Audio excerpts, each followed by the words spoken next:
Selamat pagi. Apa kabar pemirsa TVR Parlemen dimanapun Anda berada? Berjumpa lagi dalam program TVR 09 bersama saya Alfat Rizky dan rekan saya Rida Reski. Dalam 30 menit ke depan kami akan sajikan kepada Anda sejumlah berita nasional, khususnya dari sudut pandang DPR RI sebagai referensi Anda dalam memahami dinamika politik, ekonomi, sosial, dan juga budaya di Indonesia. Dan pemirsa TVR Parlemen, inilah TVR 09 selengkapnya.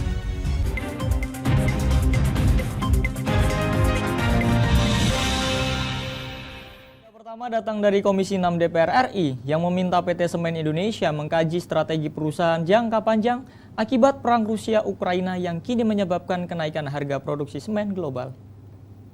Kenaikan harga batu bara menyebabkan kenaikan biaya produksi menjadi permasalahan semen Indonesia, sedangkan kebutuhan batu bara saat ini sebesar 7,3 ton per tahun. Pada rapat Komisi 6 DPR RI dengan Dirut PT Semen Indonesia mengambil beberapa langkah inisiatif. Semen Indonesia Group telah mendapatkan perjanjian komitmen suplai volume batu bara sebesar 5,7 ton. Ditemui usai rapat dengan Dirut PT Semen Indonesia, anggota Komisi 6 DPR RI Rudi Hartono Bangun memaparkan perang Rusia-Ukraina masih menjadi salah satu faktor kenaikan produksi semen. Jalur distribusi batu bara yang menjadi bahan pokok semen terhambat karena hal tersebut. Mereka harus bisa mengefisiensi sisi produksi, contohnya efisiensi dalam bahan baku. Selama ini contohnya bag kertas kraft pembungkusnya aja impor dari Rusia kan, tentu harganya mahal. Setelah buat sendiri dari produksi dalam negeri tentunya ada penurunan kan efisiensinya. Lalu apalagi bahan baku yang lain bisa diefisiensi. Jadi dari situ mungkin. Sementara itu, anggota Komisi 6 DPR RI lainnya, Dedi Yefri Hanteru Sitorus, menyarankan Semen Indonesia Group agar melakukan segala upaya yang terukur dengan adanya kenaikan bahan pokok semen. Industri kita gitu. Dan saya kira Bapak Presiden dan Kementerian sudah banyak berupaya ke arah sana, termasuk juga BUMN. Kita sedang berusaha dan kita sudah mendapat laporan banyak dari perusahaan-perusahaan yang terkait yang emisi karbonnya tinggi juga sedang mencari atau menyusun jalan roadmap untuk bagaimana menurunkan emisi karbon itu pada waktu yang sudah ditetapkan oleh pemerintah. Bani, TVR Parlemen melaporkan.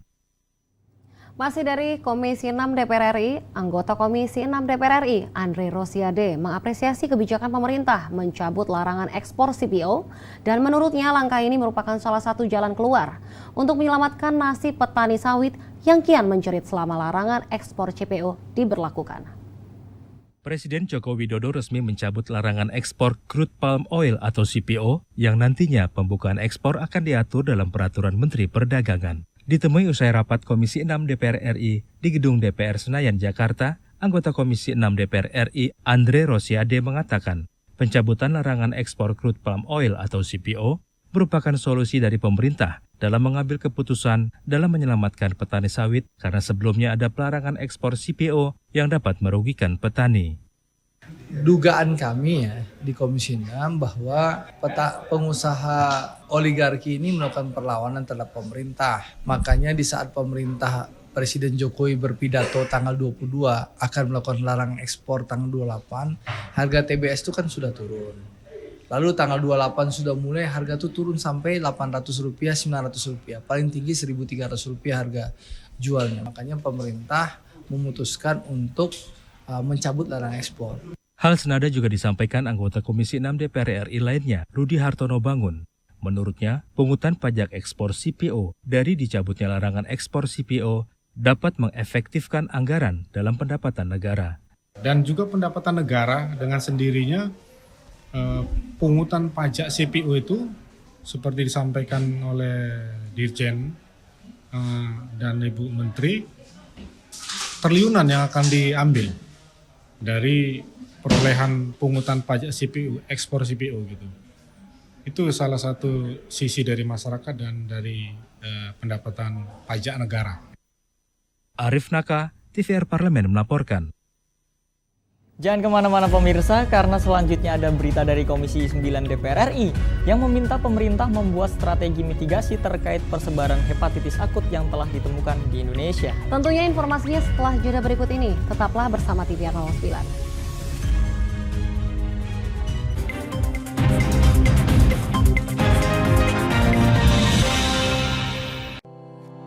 Tugas dan fungsi DPR RI sangat penting bagi negeri ini sebagai pengemban amanat rakyat.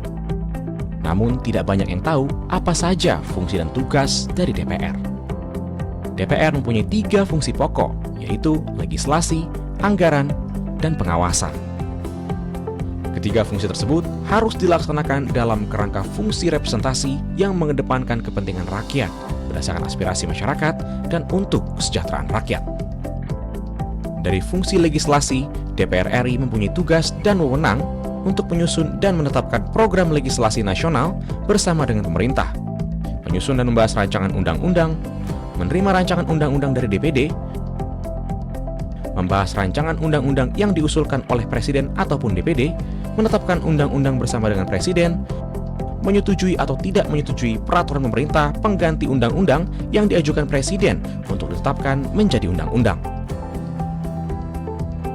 Sementara, fungsi anggaran membahas dan memberikan persetujuan atau tidak memberikan persetujuan terhadap rancangan undang-undang tentang APBN yang diajukan Presiden, memperhatikan pertimbangan DPD atas rancangan undang-undang tentang APBN dan rancangan undang-undang terkait pajak, pendidikan, dan agama, menindaklanjuti hasil pemeriksaan atas pengelolaan dan tanggung jawab keuangan negara yang disampaikan oleh BPK, memberikan persetujuan terhadap pemindah tanganan aset negara maupun terhadap perjanjian yang berdampak luas bagi kehidupan rakyat yang terkait dengan beban keuangan negara. Dan fungsi pengawasan, melakukan pengawasan terhadap pelaksanaan undang-undang, APBN, dan kebijakan pemerintah, membahas dan menindaklanjuti hasil pengawasan yang disampaikan oleh DPD terkait pelaksanaan undang-undang mengenai otonomi daerah, pembentukan, pemekaran, dan penggabungan daerah, pengelolaan sumber daya alam dan sumber daya ekonomi lainnya, pelaksanaan APBN, pajak, pendidikan, dan agama. Terima kasih. Video ini dipersembahkan oleh TV dan Radio Parlemen, Biro Pemberitaan Parlemen, Sekretariat Jenderal, dan Badan Keahlian DPR RI.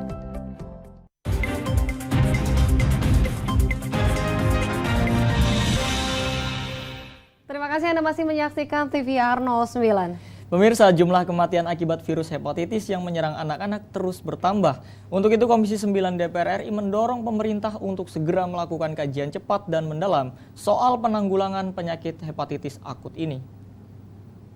Organisasi Kesehatan Dunia atau WHO telah mengkategorikan penyakit hepatitis misterius sebagai kejadian luar biasa atau KLB. Jumlah kematian akibat virus hepatitis yang menyerang anak-anak di Indonesia terus bertambah. Melihat fenomena ini, anggota Komisi 9 DPR RI Saleh Partaonan Daulay mendorong pemerintah untuk segera melakukan kajian cepat dan mendalam soal penyakit hepatitis akut. Sejauh mana upaya dari Kementerian Kesehatan untuk mengidentifikasi hepatitis akut? Kemarin itu ada istilah misterius. Jadi ada hepatitis akut misterius. Nah, kalau akut itu artinya berbahaya kan? Atau mungkin sulit disembuhkan atau seperti apa lain maksud akut itu. Kalau misterius itu berarti belum dikenal. Artinya banyak hal-hal, aspek-aspek dari hepatitis itu yang berkembang itu tidak dikenali secara baik. Nah, sekarang pertanyaannya, apa saja langkah yang dilakukan oleh Kementerian Kesehatan untuk mempelajari ini? Tadi saya lihat sudah ada nama, andinovirus apa namanya itu? Ya kan? Ya. Itu kan namanya itu sudah ada nama. Nah, apakah dengan mengenal nama itu kita sudah bisa mengetahui cara penanganannya? Komisi 9 DPR RI menekankan permasalahan penyakit hepatitis akut menjadi perhatian sekaligus prioritas Komisi 9 DPR RI. Untuk itu, Komisi 9 DPR RI akan segera menggelar rapat dengan Kementerian Kesehatan untuk membahas perkembangan penyakit hepatitis akut yang sudah bermunculan di tanah air. Fitian dan Teddy, TVR Parlemen melaporkan. Anggota Komisi 6 DPR RI, Nevi Zuairina menilai kebijakan pembelian minyak goreng dengan KTP tidak masuk akal. Pasalnya Indonesia sebagai sungai kelapa sawit, surga kelapa sawit, seharusnya memiliki strategi yang lebih optimal dalam mengatur distribusi minyak goreng. Komisi 6 DPR RI menyoroti kebijakan pemerintah tentang syarat pembelian minyak goreng curah dengan menunjukkan kartu tanda penduduk atau KTP. Anggota Komisi 6 DPR RI, Nevi Zuairina menilai kebijakan tersebut tidak masuk akal. Pasalnya, Indonesia sebagai surganya kelapa sawit justru malah mempersulit rakyatnya untuk mendapatkan minyak goreng murah dengan menjadikan KTP sebagai syarat pembelian. Nevi berharap kebijakan tersebut dapat dibatalkan mengingat banyaknya keluhan dari masyarakat yang ditemuinya di lapangan. Menurutnya, pemerintah sebaiknya mencari strategi lain agar pasokan minyak goreng di pasaran tetap terjaga. Ya, kita ini adalah surganya sawit. Sawit terbesar di dunia. Bahan dasar untuk buat minyak goreng itu adalah dari sawit.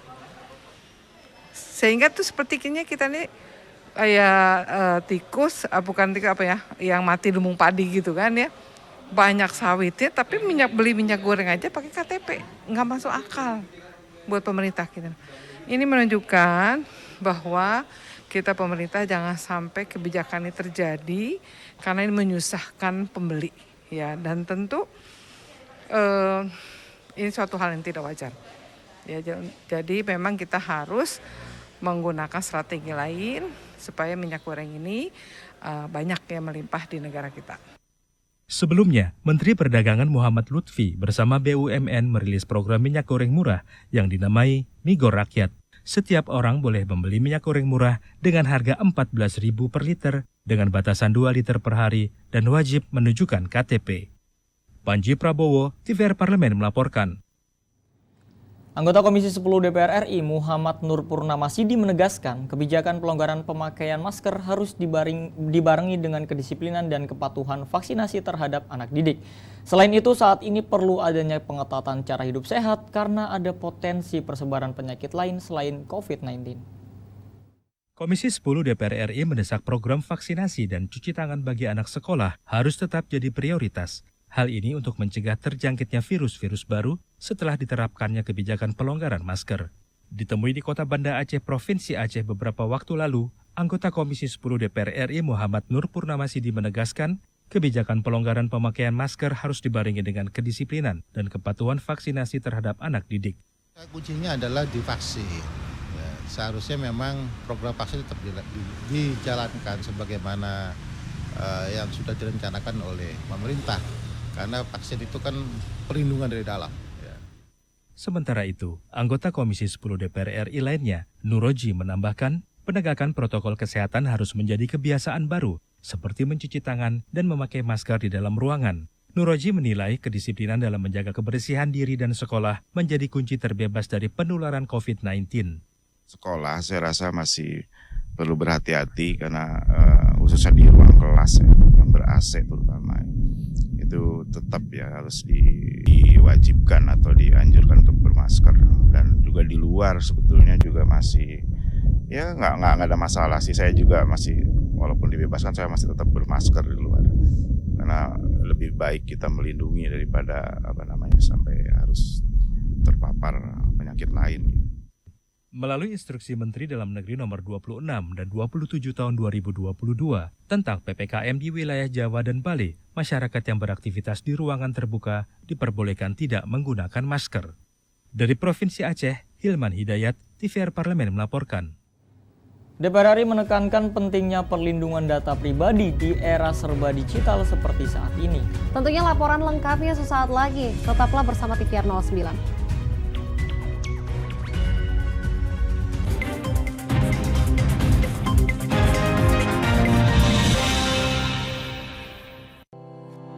Tugas dan fungsi DPR RI sangat penting bagi negeri ini sebagai pengemban amanat rakyat. Namun tidak banyak yang tahu apa saja fungsi dan tugas dari DPR. DPR mempunyai 3 fungsi pokok, yaitu legislasi, anggaran, dan pengawasan. Ketiga fungsi tersebut harus dilaksanakan dalam kerangka fungsi representasi yang mengedepankan kepentingan rakyat berdasarkan aspirasi masyarakat dan untuk kesejahteraan rakyat. Dari fungsi legislasi, DPR RI mempunyai tugas dan wewenang untuk menyusun dan menetapkan program legislasi nasional bersama dengan pemerintah, menyusun dan membahas rancangan undang-undang, menerima rancangan undang-undang dari DPD, membahas rancangan undang-undang yang diusulkan oleh Presiden ataupun DPD, menetapkan undang-undang bersama dengan Presiden, menyetujui atau tidak menyetujui peraturan pemerintah pengganti undang-undang yang diajukan Presiden untuk ditetapkan menjadi undang-undang.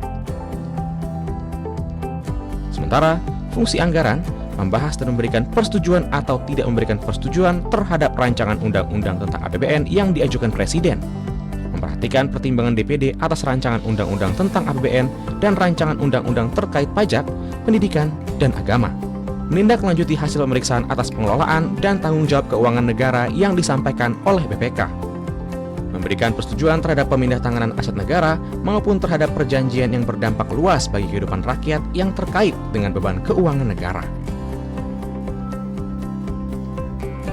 Dan fungsi pengawasan, melakukan pengawasan terhadap pelaksanaan undang-undang, APBN, dan kebijakan pemerintah, membahas dan menindaklanjuti hasil pengawasan yang disampaikan oleh DPD terkait pelaksanaan undang-undang mengenai otonomi daerah, pembentukan, pemekaran, dan penggabungan daerah, pengelolaan sumber daya alam dan sumber daya ekonomi lainnya, pelaksanaan APBN, pajak, pendidikan, dan agama.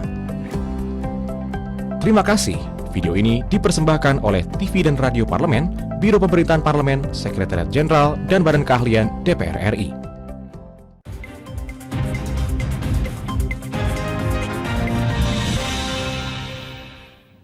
Kembali bersama kami pemirsa di TVR 09.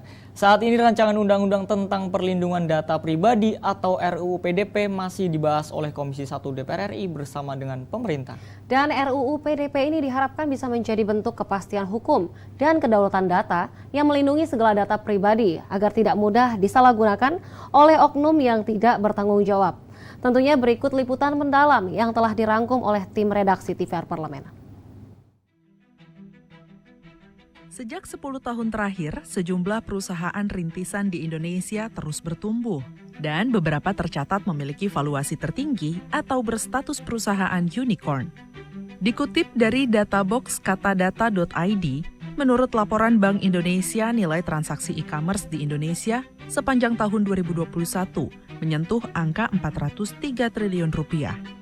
Jumlah ini terus naik dari tahun ke tahun dan diproyeksikan akan mencapai 530 triliun rupiah di tahun ini.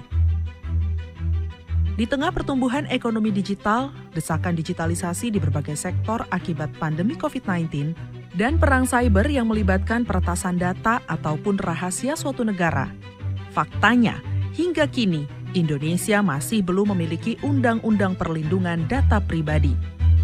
Hal ini mengakibatkan data jutaan masyarakat Indonesia yang terhubung ke dunia maya belum memiliki perlindungan yang jelas.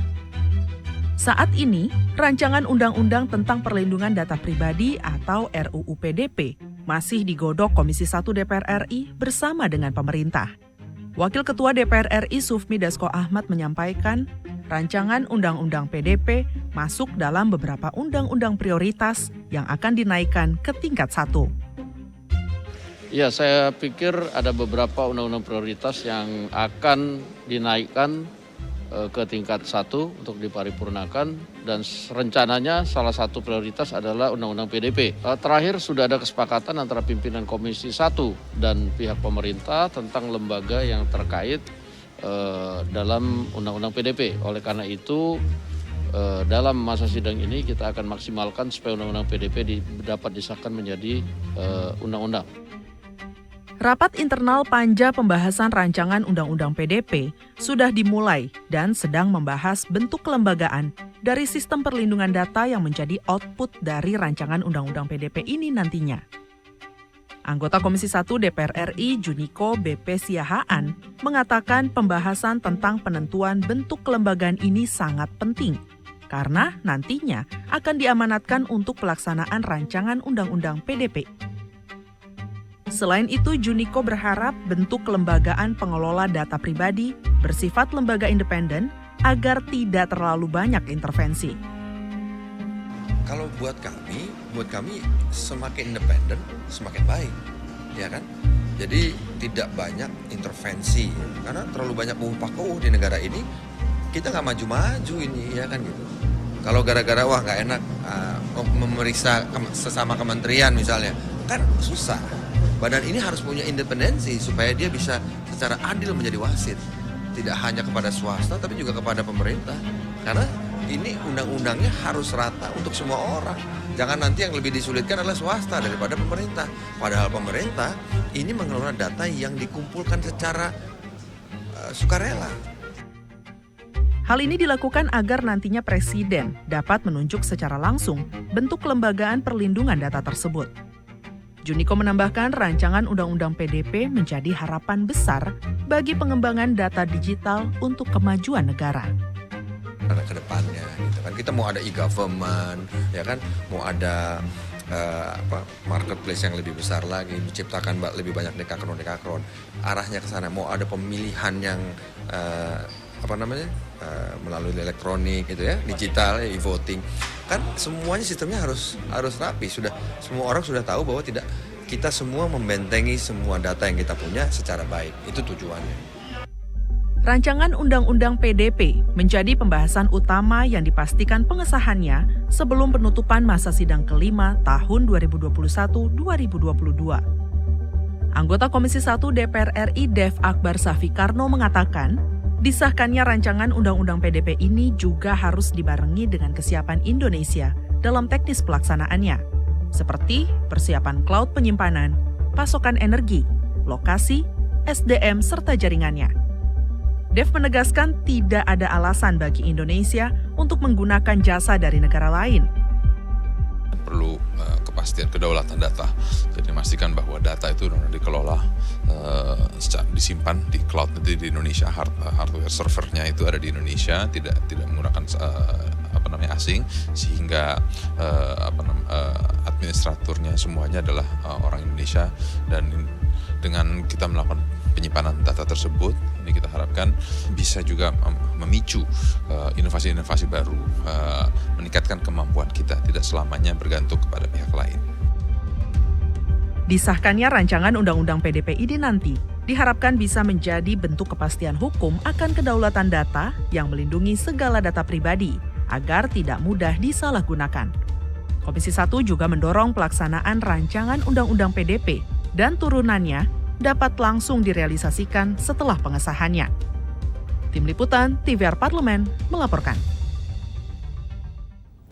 Pemirsa, Indonesia merupakan negara yang kaya akan beragam macam kuliner. Selanjutnya kami akan mengajak Anda semua mencicipi salah satu kuliner Nusantara khas ranah Minang. Tentunya pemirsa penasaran bukan? Untuk itu jangan kemana-mana, tetaplah bersama kami di TVR 09.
Ingat selalu protokol kesehatan dengan melakukan 5M.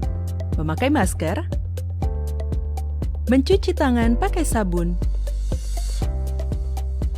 menjaga jarak, menjauhi kerumunan, membatasi mobilisasi dan interaksi.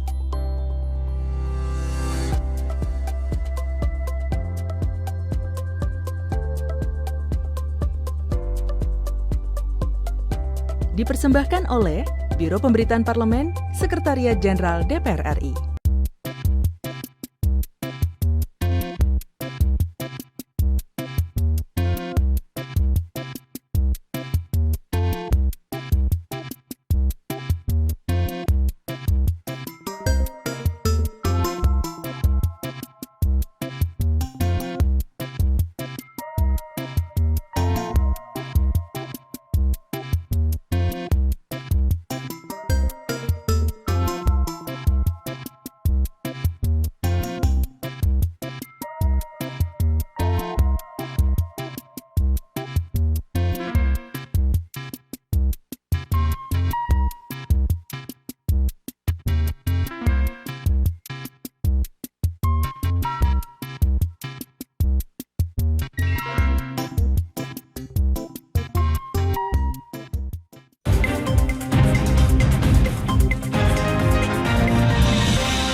Kembali pemirsa di TVR 09.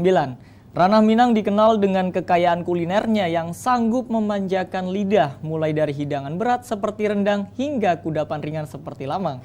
Dan kendati terbilang klasik, kudapan yang satu ini masih tetap bertahan hingga sekarang. Bahkan kerap tersedia pada momen-momen tertentu.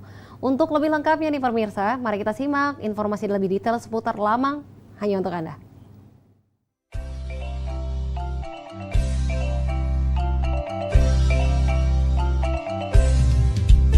Halo pemirsa TVR Parlemen, kali ini kami akan mengajak pemirsa mengenal salah satu kuliner khas Nusantara yang tak lekang dimakan zaman. Cita rasa gurih dengan tekstur yang lengket serta legit, mungkin itulah karakter yang pas untuk menggambarkan kuliner yang satu ini. Ya, benar sekali, lamang menjadi salah satu kekayaan kuliner khas Nusantara yang berasal dari Sumatera Barat. Lamang atau yang biasa juga disebut lemang merupakan sejenis makanan yang terbuat dari beras ketan yang dimasak dengan cara dibakar dalam seruas bambu. Lamang umumnya ditemukan di wilayah persebaran kebudayaan Melayu baik di Semenanjung Melayu, Sumatera maupun Kalimantan. Salah satu daerah di mana lemang berkembang menjadi sajian kuliner lokal adalah Bumi Minangkabau, Sumatera Barat.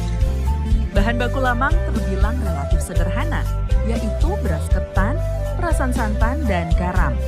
Alat masak yang digunakan pun sederhana, hanya daun pisang serta ruas bambu dengan panjang kurang lebih 40 hingga 70 cm, dengan diameter sekitar 7 hingga 15 cm. Pembuatan lamang dimulai dengan mencuci serta meniriskan beras ketan. Beras ketan tersebut kemudian dicampur dengan santan untuk selanjutnya dimasukkan ke dalam bambu yang telah dilapisi dengan daun pisang. Batang bambu tersebut kemudian dibakar hingga beras di dalamnya matang. Proses memasak lamang hingga matang biasanya memakan waktu sekitar 4 hingga 5 jam.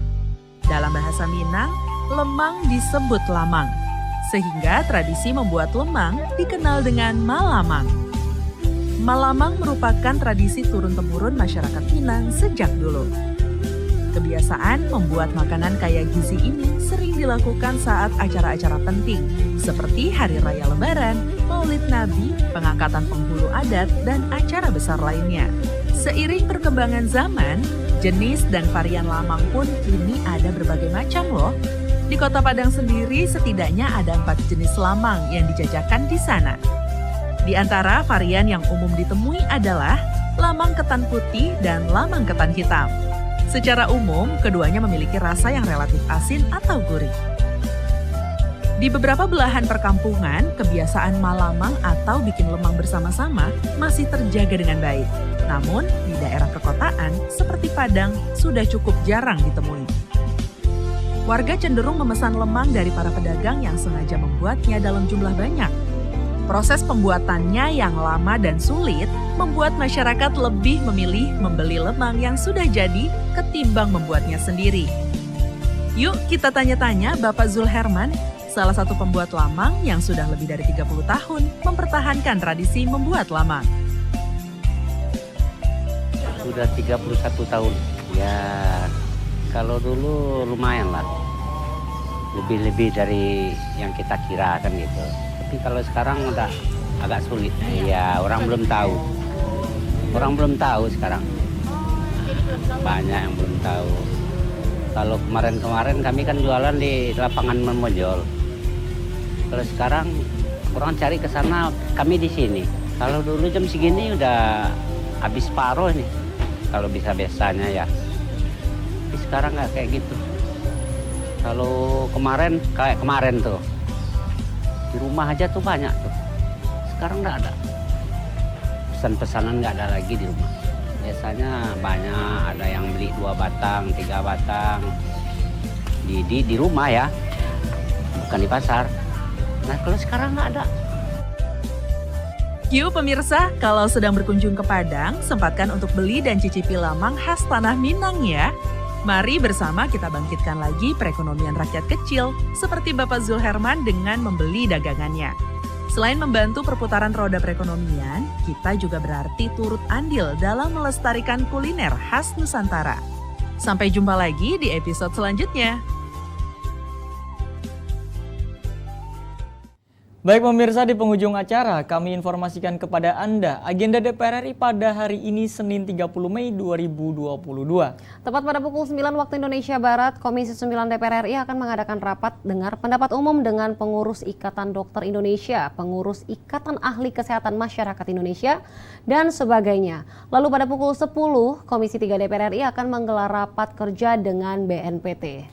Kemudian di siang harinya pada pukul 13 waktu Indonesia Barat, Komisi 9 DPR RI melanjutkan agenda dengan menggelar rapat kerja dengan Menteri Kesehatan RI dan juga Dirut BPJS Kesehatan, dan juga pada pukul 16 Komisi 3 DPR RI akan menggelar rapat kerja dengan Ketua KPK. Tentunya serta sejumlah agenda dan program DPR RI lainnya yang dapat Anda saksikan secara langsung di TVR Parlemen melalui kanal-kanal utama kami dan juga kanal komisi dan juga kanal alat kelengkapan dewan lain yang dapat Anda akses di tvr.dpr.go.id. Ya, baik dan pemirsa TVR Parlemen, demikian TVR 09 edisi pagi ini. Kami ingatkan untuk tetap waspada pada persebaran virus COVID-19 dan juga tetap patuhi protokol kesehatan. Segenap kru TVR Parlemen yang bertugas mengucapkan terima kasih telah menyaksikan TVR 09 pada pagi hari ini. Saya Rini Reski dan rekan saya Alfat Rizky, sampai bertemu kembali di TVR 09 esok pagi. TVR Parlemen, referensi Indonesia.